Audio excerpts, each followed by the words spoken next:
Alors, l'idée de la halte Saint-Joseph, excusez, ça m'est venu il y a 4-5 ans. Et c'est dans le cadre de mon travail, comme je travaille dans le domaine de la santé, puis avec des personnes qui souffrent de santé mentale, je voyais souvent des gens qui, malgré tous les soins qu'ils recevaient, les soins de santé physique, les soins de santé psychosociaux, qui avaient un mal de vivre, qui avaient un mal de l'âme et qui avaient quelque chose qui n'était pas comblé dans leur vie malgré tout ce qu'ils recevaient. Et je me suis dit, il manquerait quelque chose. Il me semble qu'il y a quelque chose que ces gens-là auraient besoin. J'en ai parlé avec Christian, on a partagé ça. Et comme Christian est psychologue, travaille dans le même domaine, et c'est un manque d'amour, c'est un manque, c'est des gens qui vivent l'isolement, des gens qui sont seuls. Alors on cherchait tous les deux à fonder quelque chose, à faire quelque chose qui serait bénévole, puis qui pourrait aider les gens à aller chercher quelque chose de gratuit qui leur manque. Et un jour, je suis tombée sur un article dans une revue, la revue Le Verbe, qui parlait des haltes Saint-Joseph. Alors, en lisant ça, je me suis dit, c'est en plein ça qui nous prend, que ça nous prend. Ça nous prendrait ça ici à Chicoutimi. Alors, moi puis Christian, on est allés visiter à Saint-Hyacinthe la halte qu'il y avait là-bas. Et ça a été un coup de cœur. Il nous restait à ce moment-là à ramener l'idée ici, puis à ouvrir, à mettre sur pied ce projet-là. Puis on a eu de l'aide. Les gens de là-bas, les fondateurs de la halte de Saint-Hyacinthe, ont été très gentils. Eux autres sont très généreux. D'ailleurs, on est la 6e halte au Québec. Donc, ce n'était pas la première fois que leur projet était copié. Et puis, ils nous ont aidés, ils sont venus ici. Puis, ça a pris quelques années parce qu'on a traversé la pandémie suite à ça. Puis, à un moment donné, bien, les conditions se sont placées. Puis, on a réussi à avoir un local. Puis, finalement, ça va faire un an bientôt que la halte Saint-Joseph est ouverte. Effectivement, moi j'ai été conquis aussi, puis j'ai été ravi de pouvoir mettre en œuvre une ressource comme ça. Et même si dans notre communauté, il existait déjà des ressources pour répondre à différents besoins, cette ressource-là, le spécifique de cette ressource-là, c'est que ça permet un accueil universel. Ça permet un accueil qui ne tient pas compte de la raison de la visite, ne tient pas compte du statut, ne tient pas compte de l'état social, du niveau social. Alors, c'est vraiment là une ressource qui est, moi, ce qui me plaisait beaucoup, c'est que c'est universel. C'est vraiment pour tous, à tous. Donc, ça répondait, et moi j'ai été conquis aussi pour justement avoir constaté ce que France a constaté dans sa carrière. Moi, je l'ai constaté aussi durant plus d'une trentaine d'années. Et puis qu'au-delà de tout ce qui est répondu comme service, la solitude et l'isolement sont souvent ce qui demeure le plus souffrant. Alors, pouvoir y répondre, c'était un privilège de pouvoir être associé à des gens qui ont fondé les premières. C'est un privilège de pouvoir en implanter une ici, chez nous. La mission de la halte Saint-Joseph, c'est de briser l'isolement. Et pour ça, il y a 3 moyens qu'on utilise. L'accueil, l'écoute et l'entraide.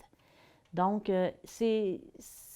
ça consiste, physiquement, c'est un local au centre-ville de Chicoutimi, sur la rue Racine. Puis c'est une porte ouverte à tous les passants. Toute personne qui veut se présenter ici va être accueillie.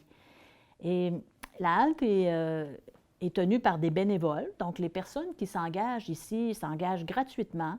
Tout est fait gratuitement, d'ailleurs, que ce soit au niveau de l'entretien, de la comptabilité, l'administration. Donc, tout ici est fait bénévolement.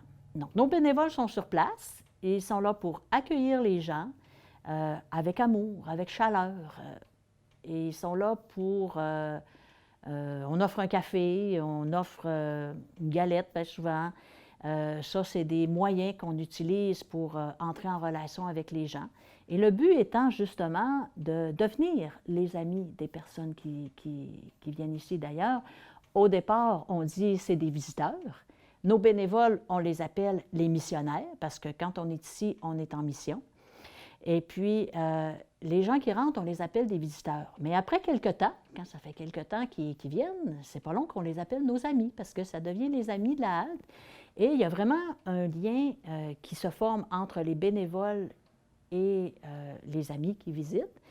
Et entre les amis entre eux aussi, ils développent des liens. Donc, c'est comme ça que la halte va remplir sa mission de briser l'isolement. On voulait vraiment que tout se passe dans la simplicité et que le lieu soit accueillant, mais avec un accueil dans sa plus simple expression. Donc, un salut, offrir un café, offrir de s'asseoir.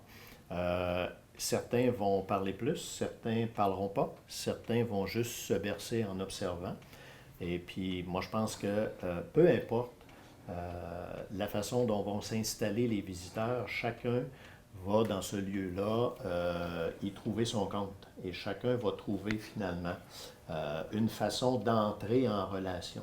Et c'est pas tout le monde qui a une aisance d'entrer en relation pour de longues conversations ou pour créer un rapport d'intimité. Donc, ça nous permet ici, dans l'organisation des lieux, de respecter ça, de respecter le rythme de chacun. Et déjà, moi, je pense qu'on a vu des gens s'installer progressivement, s'apprivoiser au groupe, et puis s'installer progressivement, s'approcher, rester plus longtemps, discuter un peu plus, participer au bingo. Donc, déjà, là, on voit que l'effet d'apprivoisement ou de familiarisation est très visible, là. Et puis, les gens ont créé au départ des liens avec nous, les bénévoles, parce qu'on était à l'accueil, mais par la suite, bien, les échanges se sont faits entre eux, ils se font de plus en plus entre eux. C'est ce qui est intéressant, parce que briser l'isolement ne vise pas juste à ce que le bénévole crée un rapport, mais que les gens puissent... Et puis, l'esprit de famille, le mot famille revient souvent. On entend les gens dire « comme une famille ». Il y a eu un repas où plusieurs étaient assis autour de la table et ça ressortait. C'était comme une famille. Ça nous a agréablement surpris de voir que ça pouvait aussi créer chez les gens ce sentiment-là d'être dans un groupe d'appartenance. Alors, les gens qui fréquentent la halte, là, on les voit évoluer au fil des visites qu'ils font ici. Alors, des fois, ça peut se voir dans une seule visite. La personne va arriver, elle est plus gênée, elle va rester 1 heure ou 2, puis à la fin, on voit qu'elle est plus à l'aise. Mais la plupart du temps, ça va se voir au fil des visites. Ça peut prendre 3 mois, 6 mois. Je vous donne un exemple. On a une madame, là, elle venait très discrète, elle restait quelque temps. Souvent, elle venait avec une amie, puis elle parlait avec son amie. Maintenant, là, elle vient très régulièrement, elle passe l'après-midi, elle nous chante des chansons. Il y avait un musicien qui est venu jouer de la guitare, et puis là, elle s'est levée debout, puis elle chantait avec le musicien. Alors ça, c'est un exemple de la façon dont on voit les gens s'épanouir. Et les gens le disent. Il y a des gens qui nous ont dit, depuis que je viens à la halte Saint-Joseph, j'ai plus de confiance en moi, je me sens plus assurée. Alors, nous, dans ce temps-là, quand on entend ça, on dit « merveilleux, mission accomplie », c'est en plein ça qu'on voulait. Pouvoir redonner aux gens une dignité, pouvoir redonner aux gens une place dans la société, une assurance, une autonomie. Et c'est une des raisons d'être de la halte. Et on s'aperçoit quand les gens nous témoignent comme ça, des choses qu'ils vivent, de cet effet-là qui se fait sur la halte. Comme Christian tantôt parlait de l'esprit de famille, il y a un visiteur qui vient souvent nous voir ici, et pour lui, il m'appelle sa grande sœur. Et puis quand il me parle de lui, il dit « c'est ton petit frère en or ». Alors, il y a vraiment ce lien-là qui s'établit, et il y a une amitié qui vient ici, et on sent les gens qui repartent avec la joie, avec le bonheur. Il ne faut pas se cacher qu'on accueille aussi des gens qui viennent, qui sont tristes, qui vivent des difficultés. C'est une de nos missions d'accompagner les gens dans leur deuil, dans leur séparation. Alors, ils vont venir chercher cette aide, cette écoute-là. On peut faire des rencontres individuelles, on a une place pour ça. Et les gens vont repartir apaisés, vont repartir réconfortés, vont nous remercier. Ils vont revenir aussi pour ça, pour continuer de nous parler. Ils vont développer une relation spécifique avec un bénévole avec qui il va devenir un petit peu leur confident. Donc, il va revenir en période de difficulté pour reparler à la personne qu'il a rencontrée. Donc, c'est d'autres situations qu'on rencontre à la halte. Puis, moi, je pense que ce qui a été souvent constaté, là, c'est de voir émerger des talents, ou de voir émerger, de voir apparaître derrière ce qui était au début une apparence de timidité, hein, une apparence de retrait social, de voir apparaître des talents. C'est fascinant le nombre de talents qu'on a vu émerger. Quelqu'un qui s'est mis à jouer de la guitare, mais de façon... c'était vraiment beau, là, avec ses chansons. Et puis, bon, on pourrait en nommer d'autres. Ce qui fait que lorsque les personnes se sentent en sécurité, et puis c'est ça qu'on a essayé de recréer ici, dans un contexte où les bénévoles vont assurer que le climat reste sécuritaire et permet à chacun de pouvoir prendre sa place en étant respecté. Ce qui n'est pas nécessairement facile lorsque les gens circulent librement, hein, sur la rue, de se sentir en sécurité pour s'exprimer librement, hein, ou se laisser aller avec peut-être leur talent ou leur... et ça, c'est vraiment important qu'à la halte, là, le climat reste sécuritaire, puis on voit comment, à travers le bénévolat, la gestion des discussions permet à chacun, finalement, de pouvoir prendre une place. Alors, puis c'est vraiment la mission des bénévoles, ça, de le permettre. Puis on a vu, moi, je le répète, là, émerger des talents, ça a été surprenant. Et bien souvent, ça a été surprenant. On se dit, mais mon Dieu, d'où ça? Hein, on ne pensait pas ça, on ne voyait pas ça, hein, mais mon Dieu. Fait que ça, je pense que... Fait que c'est certain que sans pouvoir constater quantitativement chacun des gains, mais on peut présumer que la personne qui a senti qu'elle avait une place, qu'elle a été écoutée et surtout qu'elle a été intéressante, ben, elle va repartir avec le souvenir d'avoir été intéressante aux yeux de quelqu'un et aux yeux d'un groupe.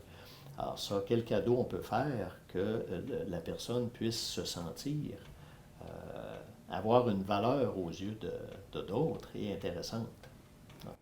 C'est important pour nous que les gens ils se sentent appréciés, qu'ils se sentent aimés. Quand on choisit nos bénévoles, on va on sélectionne. D'ailleurs, on n'a pas eu besoin de recruter. Hein, les bénévoles, ça vient donner leur nom, puis on en a. Et puis, c'est important, on dit aux gens que ce qu'on donne ici, c'est invisible. Donc, on donne de l'amour, on donne de la tendresse, on donne de l'attention. Et puis, c'est important que la personne qui est venue passer un temps ici, qu'elle reparte avec ça, puis qu'elle se sente aimée, qu'elle se sente appréciée. Parmi les fruits, les gains, hein, ce qu'on peut constater là, comme élément observable chez les visiteurs, chez les bénévoles, moi je pense qu'on peut voir comment ça nous fait chaud au cœur et comment c'est agréable de pouvoir constater, hein, que les gens reçoivent bien l'amour donné, que les gens profitent bien de ce qui est offert et comment c'est nourrissant également. Donner, c'est nourrissant. Donner, c'est nourrissant en partant. Et puis je pense que juste la permanence des bénévoles depuis 1 an, des missionnaires, nous indique, et notre permanence à nous indique que c'est drôlement nourrissant parce que les gens reviennent et les missionnaires entrent avec le sourire, puis ils ne sont pas pressés de partir. Donc souvent, ça ferme à 3h30, puis les discussions se poursuivent. Donc, moi, je pense qu'on voit et comment ça peut être enrichissant pour chacun de pouvoir donner dans un contexte comme ça, là, où on peut le faire librement. On le fait par ailleurs, moi je l'ai fait dans ma carrière, mais je l'ai fait dans un contexte structuré. Je l'ai fait dans un contexte organisé, où on n'est pas nécessairement libre de tout geste d'amour et de compassion.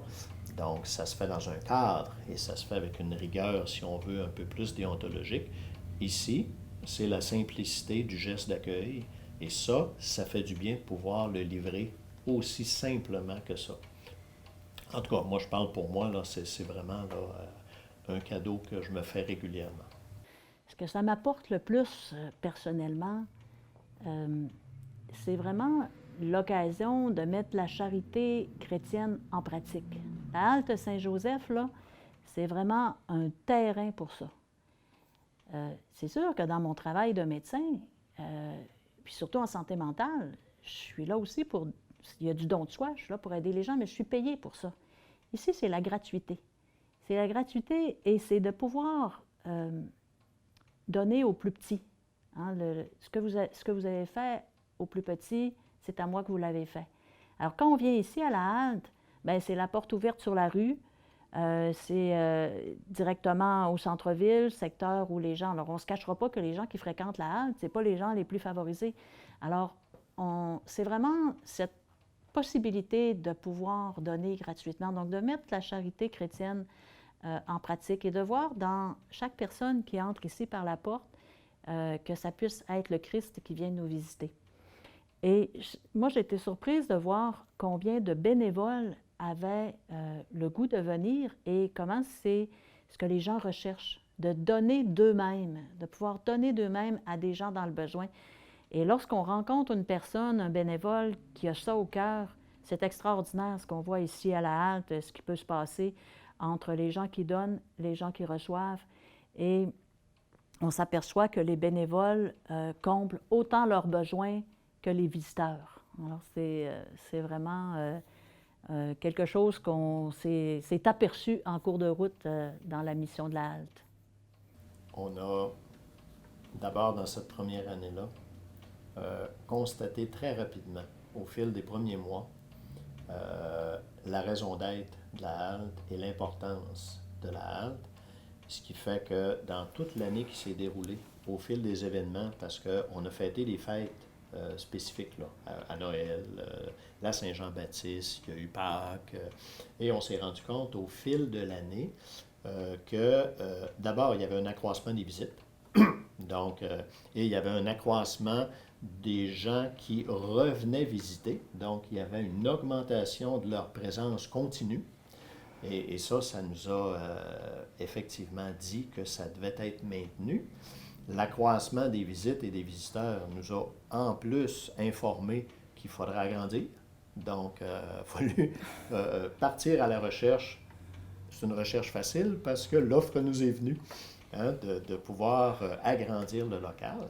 Donc, le fait de voir la nécessité d'agrandir nous a rapidement informés du bienfait de la halte et de la nécessité que ce soit maintenu de cette façon-là. Puis, pas nécessairement augmenter dans l'offre d'ouverture, mais augmenter justement dans l'espace et dans les possibilités de pouvoir vivre des activités différentes aussi. Donc, moi, je pense que c'est là pour durer.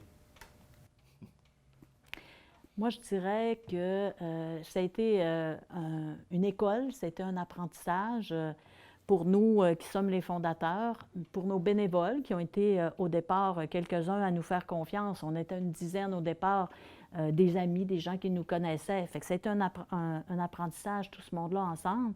C'était un apprentissage pour les gens, les visiteurs, à nous connaître et à se familiariser. Mais on voit maintenant que le nom de la halte Saint-Joseph est sur beaucoup de lèvres. On en entend parler un peu partout. Ah oui, la halte Saint-Joseph.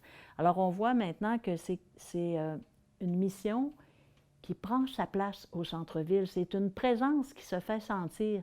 Dans mon travail de médecin, j'arrive à un moment donné dans une ressource et je me présente en disant mon nom. Ah oui, la halte Saint-Joseph. Alors là, mon nom était associé et on voyait que c'était rendu à d'autres endroits.